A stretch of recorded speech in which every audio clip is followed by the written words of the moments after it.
He started yelling. I just lost any shred of any trust that I could possibly have in him. A grieving mother says a Mesa man posed as a doctor and cost her daughter her life.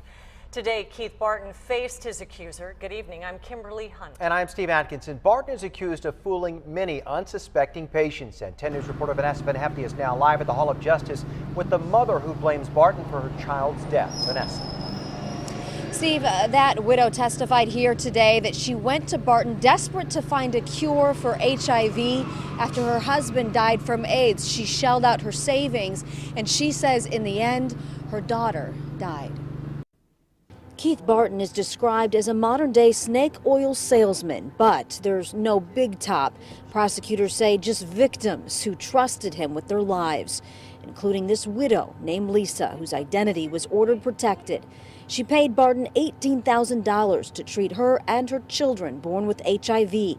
She asked for that money back when her 9-year-old daughter was admitted to the ICU. Could I please get the $18,000 back, since we hadn't done anything in the process of this therapy with him? And at that point, he started yelling at me over the phone. 9-year-old Veronica died, her mother says, from ineffective and phony cures offered up by the self-proclaimed doctor. His voice got very sharp with me, and I suppose I should have believed it, but I couldn't believe it, that somebody didn't have compassion for my little girl.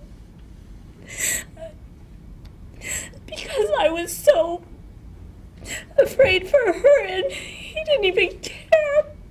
Prosecutors say Barton was posing as a licensed medical doctor from the Bay Area who shares his first and last names. Lisa says his bedside manner was the first red flag. I just lost any shred of any trust that I could possibly have in him, because he had no concern for my daughter. Barton later admitted he was not a real doctor, but the truth came too late for this mother and her little girl. And another woman will testify here that she had all of her teeth and part of her jaw removed per Barton's advice. That procedure took place in Mexico. That procedure unsuccessful as well. If convicted, Barton is looking at up to 8 years in prison. We're live at the Hall of Justice. Vanessa Van Hefty, 10 News.